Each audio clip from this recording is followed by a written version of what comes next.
Do you want to learn a skill that can help you make $5,000 to $10,000 a month as a beginner? Options trading can do that. And the earning potential does not stop there. Once mastered, it can be scaled to $25,000, $50,000 months and into larger portfolios. But most beginners never get past the confusion. If options trading ever felt overwhelming, it's because no one ever broke it down simply, or they oversimplified it to the point it just didn't make any sense anymore. Most people quit before they ever really get started, not because they're incapable, but because of the way options are explained. People like to throw out around a lot of terms: calls, puts, strike price, expiration, volatility, delta, vega, gamma, rho. Then the next video is somebody claiming, oh, I turned $1,000 into $1 million overnight. It feels unrealistic, it feels scammy, confusing, and honestly, it makes a lot of people just scroll right past trading completely. And here's something I've noticed. Almost nothing on YouTube actually slows down enough to explain options in a way that literally anybody can understand. So you miss out on learning a high value skill and the potential to earn real money in the stock market simply because you just don't understand it. That is exactly what we are changing here. My name's Suzanne Nukawa. I've been trading for over 15 years and full-time in options for 6. I am the founder of Trade Speakeasy, where I help traders become consistently profitable and build 5- and 6-figure monthly incomes through systematic cash flow-based trading. Our mentees started exactly where you are right now, and today many of them are making $10,000 to $25,000 a month consistently, and many have scaled into much larger portfolios. We're not into hype trading or whatever that is. We teach structured trading. We teach systems. By the end of this lesson, you will clearly understand what's an options contract, what's the difference between a call and a put, what a strike price really means, how time affects every contract, how volatility changes pricing, and how these basics are the first steps forward to building consistent $5,000 to $10,000 months and beyond. So grab a notebook because this foundation matters. Let's get started with the most important question. What is an option contract? An option contract is simply a deal. It's an agreement between two parties. You are the buyer, and as the buyer, you have all the rights and none of the obligations, which is why it's called the option contract, because you have the option to choose what to do next. You can move forward with the deal, or you can walk away. You control the choice as the buyer.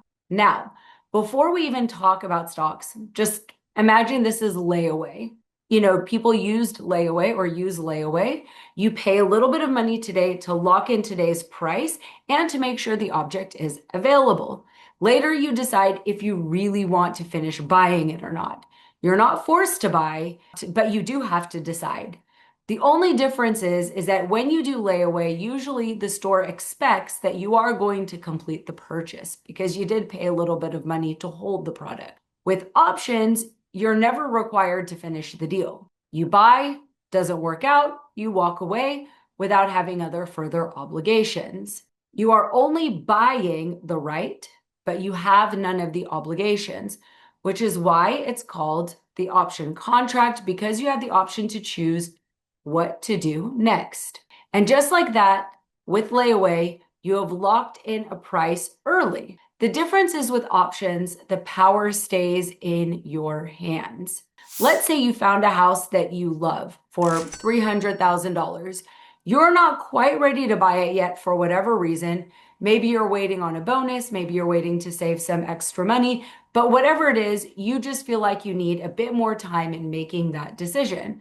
So you go to the seller and you say, I'll give you $5,000 today if you promise to hold this house for me at $300,000 for the next 3 months. And they agree. That $300,000 is your strike price. It is simply the deal price you locked in.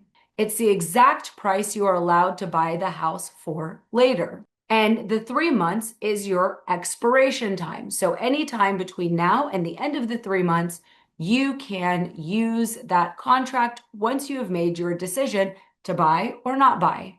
It's how long the deal has to stay open from the time that you enter that contract. But after 3 months, obviously, the contract will expire. The $5,000 you paid is called your reservation fee. In options trading, the reservation fee is your premium. So here's what it means in simple terms.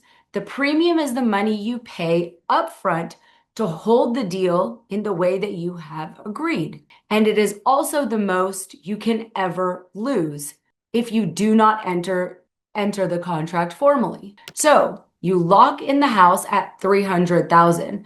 3 months later, let's say that the price jumps to $350,000. That means that the value of your contract has increased by $50,000. Why? You locked in 300 and now it's 350 and you make the 50,000 difference. So your real profit isn't though the 50,000 because you did already pay out $5,000, the premium. So your real profit is $45,000 any taxes, and we'll look at that part more closely. So you do not need $300,000 to make that $45,000, and you did not need to own the house yet. You just needed the $5,000 to control the $300,000 opportunity. And this is how options trading works. You use a small amount of money to control something much bigger. So now I think you essentially understand the whole deal. So the strike price in this situation was the price that you locked it in at. The house at $300,000. The expiration is how much time you paid to have on the contract. In this example, we wanted 3 months. You might have paid $1,000 if all you wanted was 1 month, or you could have paid $10,000 if you wanted 6 months. The premium is what you paid to hold the deal, the $5,000. And volatility just simply means how wild the price moves. If price moves slowly, options are usually cheaper. If price moves fast and jumps around, then options are going to cost more. Big movement means bigger opportunity and also bigger risk. And this is why volatility changes the premium pricing. And underneath all that fancy wording, you simply are locking in a price, paying a small fee, and choosing later what you want to do. That's it. Now let's kind of take that same example of the house and move it to Apple. Everything you just learned works the same way with stocks. Now, instead of a house, let's talk about the stock market. Now, before we go any further, there is one rule you must understand about options. One options contract represents 100 shares of stock. That means when you buy one contract, you are controlling the price movement of 100 shares, or that's the fluctuation of how much money you're going to make without actually owning them. Your contract is essentially allowing you to borrow them.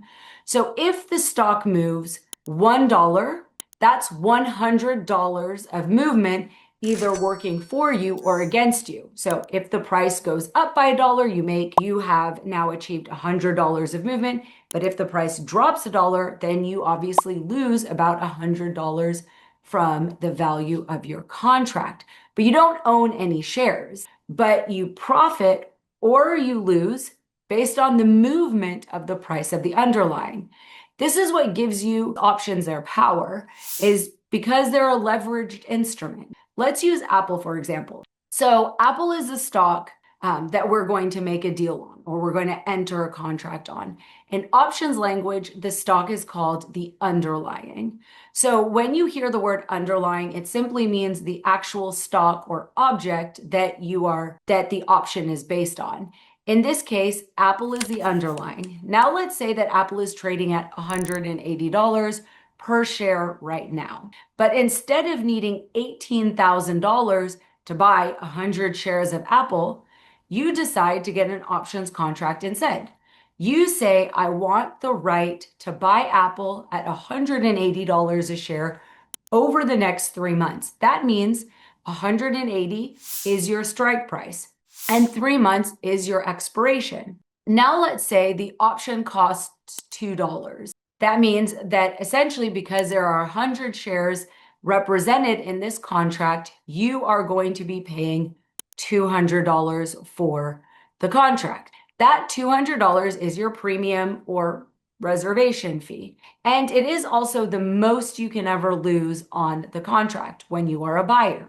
Now, watch how the profit works. So let's say you lock in at 180. Before the 3 months are over, Apple jumps up to $200. That is a $20 move per share. Because your contract actually controls 100 shares of the underlying, you've had $2,000 of movement. And remember, you only paid $200 to control the move, to basically have that option contract for the period of those 3 months. So your potential profit comes from big movements minus your small premium, just like the house. You didn't need $18,000 to participate in buying 100 shares so that you could buy 100 shares at $180 and then sell them at $2,000. You only needed the premium you paid, which was $200. Now let's flip it to the downside. Let's say, for instance, that you're actually expecting Apple to drop. So you buy, instead of buying a call option, you buy a put option.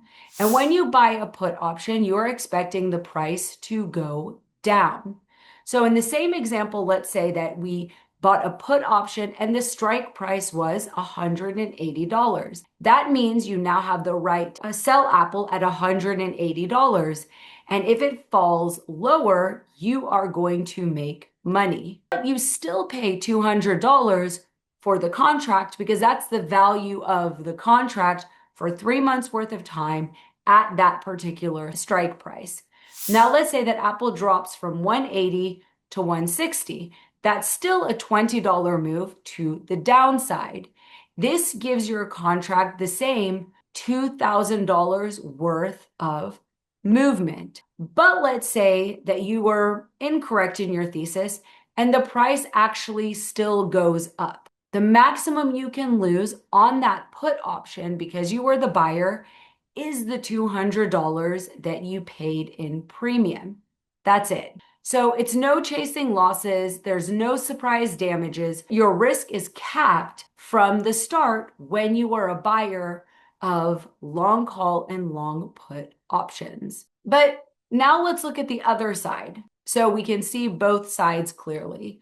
Whether the price goes up or down, your option contract locks in a strike price and you pick how much time you want and you pay a small premium and you control 100 shares of movement. Later, you decide what to do. This is the real power of options, is that leverage. The real goal for beginners right now is simply to learn how the deal works, learn how time works, and learn how price moves. Not to get rich in a week or some other kind of weird miracle scam.